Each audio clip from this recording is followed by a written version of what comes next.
On behalf of the Vienna Center for Disarmament and Non-Proliferation, I would like to welcome all of you, excellencies, ladies and gentlemen, dear colleagues, to today's event on strengthening the comprehensive nuclear test ban treaty and its verification regime. My name is Elena Sokova. I'm the executive director of the center, but I'm very pleased that for this particular event, we had a number of partners to cooperate in organizing it. First and foremost, I want to thank the technical secretariat of the Comprehensive Test Ban Treaty Organization and Dr. Zerbo himself, and also the permanent missions of Algeria and Germany, current co-chairs of Article 4 process. We're rapidly approaching the 25th year mark since the adoption of the Comprehensive Nuclear Test Ban Treaty, which was adopted on September 10th in 1996. The treaty is still not in force. Its monitoring system, however, is near the completion and proved to be effective in detecting nuclear tests. It also provides a wide array of civic and scientific benefits. What are the prospects of the entry into force of the treaty, and how can remaining challenges in its verification system be overcome? Are there opportunities to strengthen the CTBT and its verification system? These topics are the focus of our discussion today. With that, it is my pleasure to introduce our first speaker, Dr. Lassina Zerbo, Executive Secretary of the Comprehensive Nuclear Test Ban Treaty Organization. Dr. Zerbo, the microphone is yours. We cannot hear you now. Yeah, thank you, Elena. Dear Elena, excellencies, ladies and gentlemen. This is our first event, a virtual floor of the year, at least as far as I'm concerned. So I want to thank Elena and the VCDNP. And when I say VCDNP, I can only think of my dear friend Bill Potter from the other side of the Atlantic, because he's the full force behind this. So to say that it's a pleasure to share this virtual floor with such a distinguished range of speakers to discuss, as we start this new year, ways to strengthen the Comprehensive Nuclear Test Ban Treaty and its verification regime. So Happy New Year to you all. So I'm pleased to have speakers, including leading diplomat, president-designate of the 10th NPT Review Conference, prominent expert alongside the CTBTO group of eminent persons, and importantly as well, the CTBTO youth group. As we prepare for the 10th NPT RevCon, we also have the 25th anniversary of the CTBT, as mentioned by Elena. Such dialogue are needed more than ever. And we shouldn't forget as well the 30th anniversary of the closing of the Semipalatinsk test site in Kazakhstan.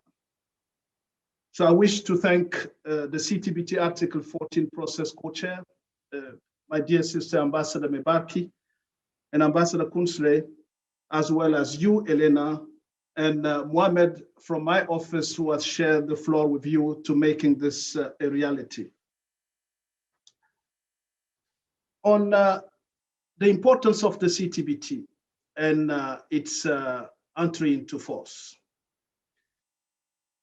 As we all say, while not yet in force, and you said it just now, Elena, the CTBT has withstood the test of time.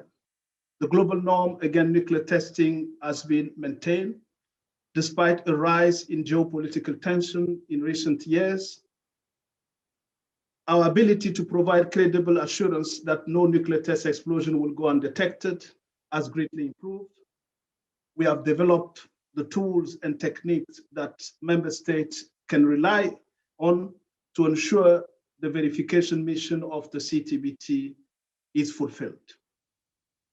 Nuclear test monitoring science and technology continue to advance through our series of science and technology conference, and hopefully we have one this coming June. But despite this accomplishment, we will gather today under a cloud of uncertainty about when or even whether this treaty will enter into force. There are growing fears that the global norm against nuclear testing is eroding. For some, faith in the ability of the nuclear non-proliferation and disarmament architecture to deliver on its promises is slipping away. But let's remember that the only way and the only means to verifiably end nuclear test explosion is through the entry into force of the CTBT. Now, on the NPT Review Conference 2021, and how do we overcome the crisis of multilateralism? The challenge today, especially in light of this year's NPT conference, is how the international community can come together to rebuild trust and strengthen dialogue over confrontation. How can we strengthen multilateralism to confront global challenges? And how can we reinvigorate the much needed interest in internationally accepted, robust, and verifiable disarmament instrument? For us, the solution is in threefold. First, we should learn from our past experience. As one said by an historian, I think he's a Russian historian, history doesn't teach anything. It punishes for not knowing its lessons, and that's important. And the NPT process sets the right example in this regard. In fact, last year marked, and that was mentioned as well by Elena, the 50th anniversary of the non-proliferation treaties entering into force. The treaty was concluded amidst a Cold War tension, and its success was never foreordained. Nevertheless, the NPT was and is and will remain the gold standard of nuclear non-proliferation, which represent a great lesson of political farsightedness, not only for us, but for our future generation. And that's how the youth group comes of importance. Through the CTBT, though the CTBT was brought to life back to the very early years of the atomic age, the importance of nuclear test ban in constraining the arms race and advancing nuclear disarmament has been a common thread throughout the history of nuclear policy making. The lesson that one can draw from the NPT and the CTBT experience is that regardless of differing political and security interests, the international community can seek and uphold a common interest. And our call to state parties to the NPT is to ensure that this year's conference reconfirms and builds upon the previously adopted commitment, which will play a key role for global peace and security, including all those that support and promote the Comprehensive Nuclear Test Ban Treaty. The president of the NPT RevCon and the chair of main committees can play a key role to ensure the reflection of the necessary support for the CTBT in the possible final outcome of the NPT. That was my first point. On the second point, we should ensure that new initiatives complement and strengthen the NPT. The divides, rising tensions, and growing distrust among states has touched the disarmament sphere too. The international community must focus on consensus building and verifiable measures. It should not forget to capitalize on what it already has. Push for the entry into force of the Comprehensive Nuclear Test Ban Treaty, and ratifying the CTBT by the remaining states provides both an opportunity to lower the prospect of a new nuclear arms race and an opening to build deeper international trust via scientific cooperation, because the CTBT is about cooperation and verifiable data sharing. For citizens and communities, the CTBT represents a first concrete step towards nuclear disarmament. It also showcases the importance of science and the indispensable role of scientists in shaping the future global order.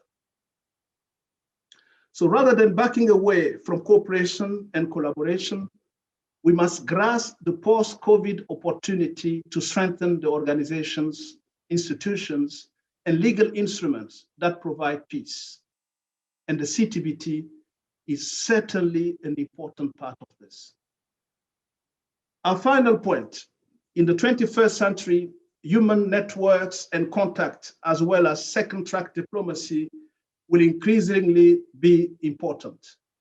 This is why this treaty has invested in building both through our group of eminent persons, the CTBTO Youth Group, and more recently, the champions of the treaty, both first president of Kazakhstan and the first former president of Finland. You will hear today from both of them, youth group and group of eminent persons, and I especially want to salute the CTBTO Youth Group, which has just reached a milestone, getting to 1,000 members. These young people like Yesul and Sylvia, coming from over 100 countries, including those that are yet to sign and ratify the CTBT, are voices of hope for the future. They are the ones that will enable us to finish what we started, which was our motto for many years now. So our future will be determined by the decision we make now. Let us ensure that arms control for a new era, as President Biden put in his electoral platform, brings more cooperation, trust, and commitment to strengthening the culture of peace. Elena, I look forward to the rest of the discussion. Thank you. Thank you, Dr. Zerbo. Thank you for laying out these three different points. All are relevant, and I'm sure all of them will be discussed today during the event. I'm particularly happy to hear about the achievement of the youth group and reaching that important milestones. That's why we have even two speakers from the youth group today. But in the meantime, I would like to pass the floor. We had a little bit of a change of the order and representation in the opening remarks. So I will pass the floor to Ambassador Gerhard Küntzle, who is the permanent representative to the United Nations here in Vienna and the permanent mission of the Federal Republic of Germany to the international organizations.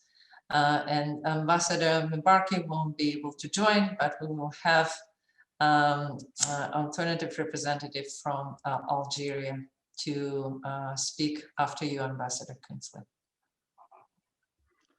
Elena, thank you very much for giving me the floor. Dr. Zerbo, ambassadors, ladies and gentlemen, good morning, good afternoon, good evening, whatever, a good day. And let me first join Elena and Dr. Zerbo in welcoming you wholeheartedly to this event, which is part of the Algerian-German co-presidency of the CTBT Article 14 process. We are delighted at this huge turnout, and I would particularly like to thank the VCDNP staff and you personally, Elena, for making this event possible and for doing a lot of promotion so that we now have lots of listeners and participants around the world. I'd also like to use this opportunity to thank Ambassador Mebarki, who cannot be with us today, for the excellent cooperation during our co-presidency. That goes for her and for her entire team. For me, always a warming ray of light during troubling times of the pandemic and the difficulties that we are facing for our diplomatic work. Ladies and gentlemen, at the 2019 Article 14 conference in New York, German Foreign Minister Heiko Maas hailed the CTBTO's verification regime as an excellent example of multilateralism in practice. And Dr. Zerbo has pointed that out just now in his remarks as well. It is this unique verification regime which has made huge progress under the guidance of Executive Secretary Dr. Zerbo that makes the CTBT a success story. Already the first DPRK nuclear test back in 2006 was reliably detected in spite of its low yield fizzle and the fact that only around half of the network was running. With every following DPRK event, it became clearer for everyone.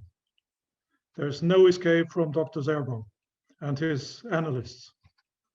Testers will be caught. I'm convinced that this reinforced the respect for the no test norm enshrined in the CTBT, which is now almost universal. A crucial factor in this is assuring high levels of data availability. And I applaud the CTBTO and station operators for assuring high data availability even under the movement restrictions imposed by the pandemic.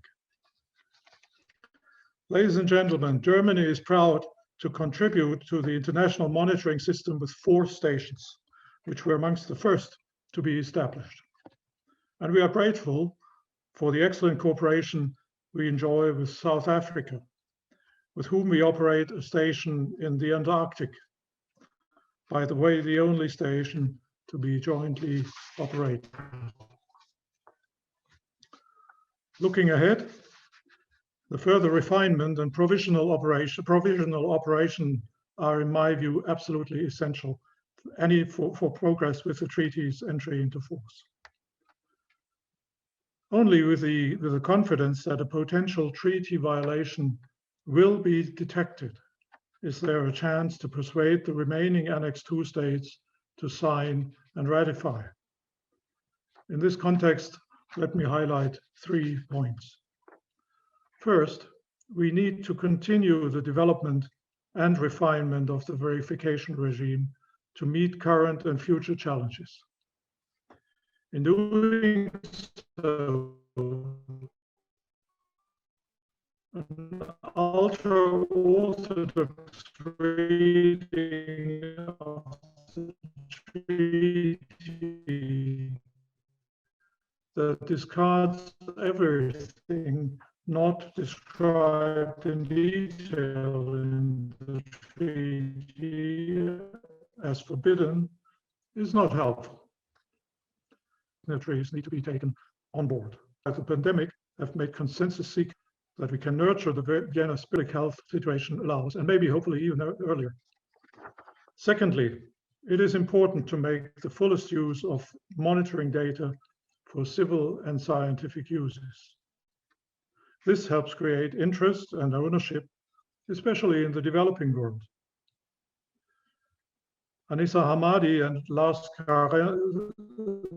Serrana from the Algerian and German national data centers will elaborate on this point. And finally, the excellent outreach efforts need to continue. Dr. Zerbo and his team have taken outreach to new levels through the creative and bold ways they promote the treaty and its verification regime in the public, amongst scientists and especially the younger generation. I'm delighted that the CTBTO youth group is represented here today through 2 young ladies from South Korea and India. By the way, I was wondering whether to call them youth group is not a very nice understatement, because now, as Dr. Zerbo has mentioned, their membership has just reached 1,000. So congratulations from my part, and a successful continuation of your work as well, which is so essential for promoting the treaty. With this, I look forward to a lively and interesting discussion, and I turn it over to you, Elena. Thank you very much.